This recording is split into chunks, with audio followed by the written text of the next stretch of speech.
Pas zgjedhjeve të 28 dhjetorit, kemi parë që, si kundër e thash, Kosova aktualisht nuk është duke shkuar më tej për certifikim të zgjedhjeve, formimin e qeverisë apo institucioneve të reja të saj. Çfarë do të ndodhë brenda Partisë Demokratike të Kosovës? Shumë është thënë, ndoshta dhe spekuluar se do të ketë reformime brenda partisë, në cilat pika jemi aktualisht, duke parë ndoshta nga partitë të tjera opozitare, në një farë forme reflektimi të leadershipit apo edhe eksponentëve të tjerë politik. Me PDK-n në vim, cilat janë format që është ndërmarrë? Unë nuk takon me folë si përfaqësues i PDK-s për shkak që unë jam si deputet në kuadër grupit parlamentar, mirë po votuesi i PDK-s, shka unë kom pa për aktivitetit për sa jem përbashkët gjatë kësaj kohe, votuesi i PDK-s në këto zgjedhje ka jep një sinjal të qartë të reformimit dhe të krijimit të një përfaqësimit të ri politik edhe në kuvend edhe jashtë kuvendit. Në këto zgjedhje kemi një numër të konsiderueshëm të deputetëve të ri, profesional, me karierë shumë të madhe dhe bagazh shumë të madh në aktivitetet e tyre profesionale, e që unë besoj që do ta kemi shumë atlet opozitbërjen për shkak të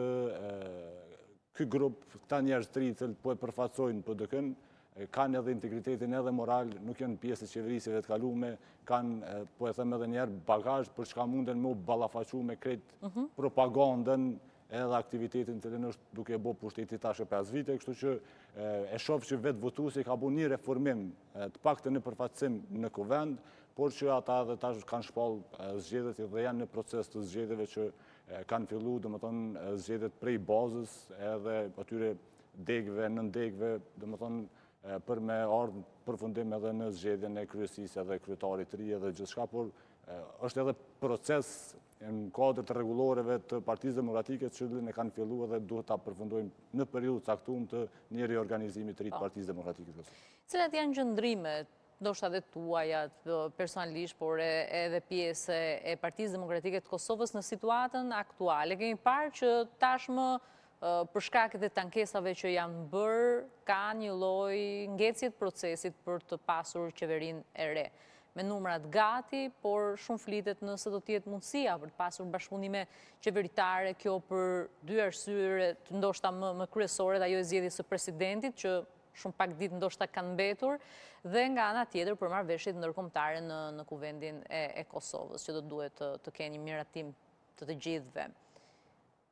Çështja e rinumërimit ka shtyr afatet e konstituimit të Kuvendit të Republikës Kosovës dhe ka vështërsu proceset. Është mirë që ka ndodhur një rinumërim për shkak që duhet marrin përgjegjësinë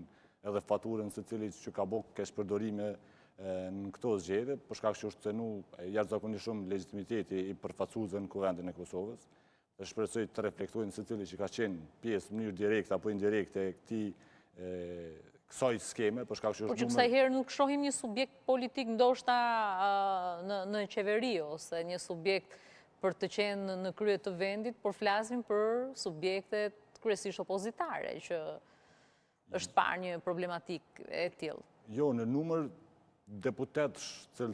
janë prek nga këto, është numër shumë më i madh i partisë e cila është në pushtet se sa i partive opozitare. Në sasi të individëve që kanë bërë keshpërdorime është shumë më i madh tek numri i partive opozitare. Mirë po pjesë e kuvendit do të jenë deputet cilëve u heq vot shumë ma shumë, por që nuk e bën më të parëndësishme të asnjëri, sepse duhet të reflektojnë të gjithë edhe të marrin përgjegjësinë për ata, është numër jashtëzakonisht i madh edhe në lëvizjen vetëvendosje, edhe në PDK, edhe në LDK, edhe në secilin subjekt politik që kanë ardhur deri te ndryshimi i votës, çfarë ka qenë me rezultatin paraprak. Por sa i përket çështjes së krijimit qeverisë re dhe institucioneve tjera, ky kuvend fatkeqësisht për shkak të këtij procesi është humb jashtëzakonisht shumë legitimiteti dhe për mendimin tim unë besoj që do të ishte edhe më dobishme, edhe më korrekte edhe ndaj qytetarëve, po edhe ndaj gjithë angazhimit të njerëzve që merren me politikë, që vendi mos